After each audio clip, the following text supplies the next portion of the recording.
Welcome to A Word for Wednesday. Thank you for joining us. Last week I used a couple of stories from a C. Roy Angel book, Shields of Brass. This week, in my morning devotions, I have read one of his stories which has moved me greatly. And I want to share that story. I won't read all of it, but I want to share a lot of it with you. This book, Shields of Brass by C. Roy Angel, page 22, Is It Well With Thee? He is talking about the story of Elisha and the Shunammite woman. The woman came hurrying across the parched hot sand to Elisha, and he asked, Is it well with thee? Is it well with thy husband? Is it well with thy child? You recall the story. It is told in the 4th chapter of 2 Kings. God had Elisha prophesy to this man and woman that they would have a child. It was a miracle child, and they loved this child that God had given them. When he was grown, he went with his father to the fields and said, My head, my head. And he said to a lad, Carry him to his mother. And when he had taken him and brought him to his mother, he sat her on his knees till noon, and he died. She went up, laid him up on the bed of the man of God. They had built the man of God a room, shut the door upon him, and went out. She called for her husband to saddle one of the donkeys, for she must go to the man of God. Elisha saw her coming, riding as fast as she could. He sent Gehazi to hurry to meet her and asked these questions. Is it well with thee? Is it well with thy husband? Is it well with the child? C. Roy Angel says these are questions we would do well to ask and answer even when there is no crisis in our life. Is it well? He asked the question, is it well with thy home? Elisha is asking, is it well with all those that are dear to you? Are their names all written in God's book of remembrance? Heavenly places is a phrase that is often found in the Bible. It is a beautiful description of what our Heavenly Father wants our home to be. A heavenly place, a little spot of heaven in a foreign land. C. Roy Angel tells about going to a speech of an ambassador who was from the United States but lived in a foreign country as an ambassador of our nation. He said, let me tell you first about the embassy where I live. It is a little spot of America in the foreign land. On the walls we have pictures of George Washington, Abraham Lincoln, the current president of the United States, a big American flag high over everything. And all the American laws are the law inside that embassy. They may not be the laws in that country, but that embassy is a little spot of America. Angel said, I never heard the rest of his speech. My mind began racing with the thought that Christian homes should be a little spot of heaven in this foreign land. Our first responsibility is to our Lord, and the atmosphere of our home should be filled with love and kindness as his home is. The Spirit of Christ should leaven our thinking and our actions. Only then will it be well with our homes. He talks about how sensitive and impressionable our children are, and he told a story of a man and woman that married in church, had a child, dedicated that child in church, and led that child to Sunday school hand in hand every Sunday. As other children came along and they began to get busy in life, they began to drop off their children at Sunday school and go back and pick them up afterwards. One Sunday morning at the breakfast table, when the little boy was about 7 years old and it was still and silent, and I looked over the Sunday paper, the lady said, to find out why he was silent. He had stopped eating and was staring into space. His eyes were not focused on anything. I touched my husband under the table with my foot and nodded toward the boy. After a moment, my husband said, "Son, what are you thinking so hard about?" His answer jarred us both. "Daddy, don't you love Jesus anymore?" "Of course I do. Why would you ask, son?" He said, "Well, my teacher said that when we love Jesus, we love to do what Jesus wants us to do. And I am sure Jesus wants us to go to Sunday school and to worship service.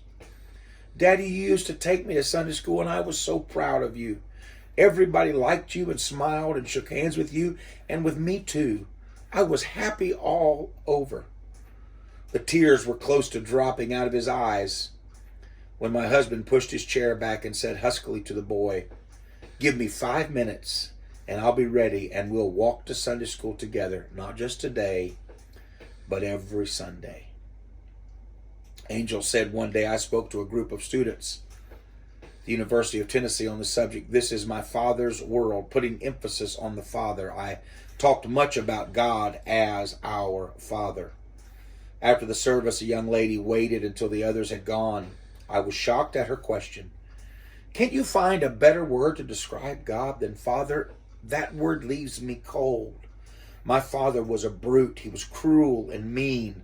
My home is still a miserable place because of him." And she walked away. Her pastor had heard the whole conversation. He said to me, "Don't feel bad. It's not her fault. Her life has been warped by her father. Maybe nothing can ever rid her of the scars. The damage has been deep and it has been done. Her home, before it broke up, must have been a little spot of hell on earth." Angel said my mind went back to something I had just read. Scott Fitzgerald, famous novelist of our day, had died, and on his desk was found the plot of his new novel. He was going to write a book in which a wealthy man died and left a strange will. The will bequeathed all of his millions to be divided equally, share and share alike to all of his relatives. There was one condition. They were to come and live together in his spacious mansion. Below the outline plot was a note. This could be a little spot of hell. Stop and think a moment. Is it well with your home? Are our homes heaven or are they torment? The second question, is it well with thy husband or is it well with thy wife? Some years ago, in a morning revival service on a Sunday morning, I related the story of Thomas Carlyle. Carlyle had married his secretary, who for many years continued working with him in his prolific writings. He was so absorbed in his work that she just kept right on working for several weeks after she was ill, and he hadn't even noticed. It was cancer. The cancer was a slow-growing one, and finally, she was confined to home and then confined to her bed. Carlyle loved her, but never found enough time to stay with her very long. When the end came, they took her to the cemetery. It was a rainy day and the mud was deep. After the funeral, Carlyle went back to his home badly shaken, for his love really was deep. He climbed the stairs to her room and sat down in a chair next to her bed, realizing he had not spent enough time with her in her illness. Carlyle picked up her diary from the bedside table and started to glance through it. Suddenly, he became very alert, for on one page she had written a single line. "Yesterday, he spent an hour with me, and it was like being in heaven. I love him so." He turned to the next page, and it nearly broke his heart. For there was written, "I have listened all day to hear his steps in the hall, but now it is late, and I guess he won't come today." Carlyle read through another half-dozen pages, then threw the book down and rushed back to the cemetery through the rain.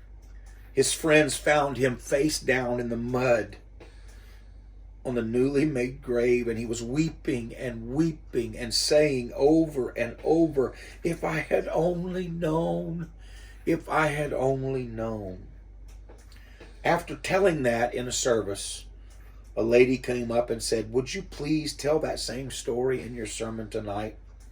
It is the story of my life.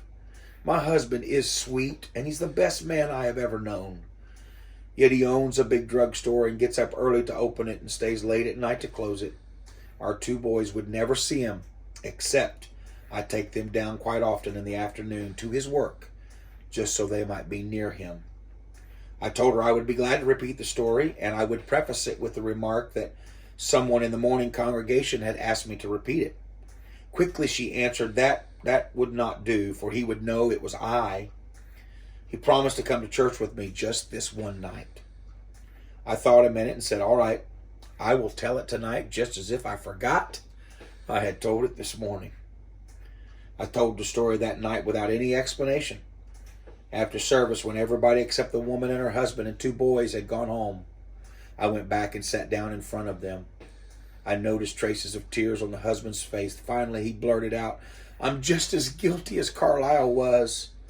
Only I have found out in time. From now on, it will be different. And very beautifully, he lived up to his promise. Christmas after Christmas, he sent a large box of candy to me and my family, along with a letter telling me all was well. Is it well with your child? Is it well with your husband, with your wife? Is it well with your home? And finally, is it well with thee? James L. Kraft of Kraft Cheese Company fame. Well, I've made his family a bunch of money in the last several years. He spent several of his last few winters of his life in the Florida Everglades, and many Sundays he worshiped in the church where C. Roy Angel pastored in Miami. We were delighted to have him, for we knew his consecration and his partnership with God. One December morning, I invited him to come up to the pulpit with me and say a word to our people. He begged off, but with a smile he said, if you want me to, I will preach for you one Sunday. The next Sunday, the ushers had to put out chairs in the aisles to take care of the crowd. Mr. Kraft was at his best. He concluded his story with this life experience. I was going to San Francisco to address a convention, and the newspaper in my city had noted that fact. The night before I left, the telephone rang in a woman's voice with a lot of sadness, and it said, Mr. Kraft, I see by the paper you are going to San Francisco tomorrow, and I want to ask you a favor. My boy is in Alcatraz for life. I write him, send him money, boxes of cakes, candy, cigarettes. I guess he gets them, but he never writes me. Please go see him and tell him I love him, and ask him to write me just a note. Mr. Kraft promised he would go see the boy, and a few days later, he said, I sat in the office of the warden and talked with him for a while because we were old friends. Finally, he said, Mr. Kraft, don't hurry, but the boy you want to see is in the visitor's room. Just go down that steel enclosed corridor, and the guards stationed along it will show you the way. I went down the corridor to where it turned at right angles, and as I made my turn, a big hand shot out in front of me and clamped me by the chest, and a voice said, stand perfectly still, Mr. Kraft. Don't move for a moment. I heard a faint buzzing sound as I stood still, and then the big policeman smiled and said, you can go on, Mr. Kraft. You are clean. I answered him roughly, I'm always clean. He just smiled indulgently and said, I mean you don't have anything in your pockets, which you ought not to take into the visitor's room. I just looked through your pockets. Not believing him, Mr. Kraft said, just what do I have in my pockets? Still smiling, the policeman said, your car keys are in your right trouser pocket, some change and a little penknife in your left trousers pocket, and a metal glasses case in your inside breast pocket. I left him and I went on down the corridor. Just before I reached the next bend, this thought struck me suddenly. Suppose that when I turned that next corner, Christ should put his hand out and stop me and say, stand still a minute, Kraft. and let me see if you are clean inside. I stopped right where I was, took off my hat, bowed my head, and asked God to search my heart and see if I was clean inside. Seaway Angel concludes with this paragraph. Every one of us should get down on our knees and ask the Lord to search our hearts and answer the question that Elisha asked the Shunammite woman, is it well with thee? Well, I hate he didn't finish that story of Mr. Kraft. I'd like to know how that ended with that boy he was visiting. But oh, what a message. Is it well with thee, Lord? How is it with my family? With my children? With my relationship with my wife?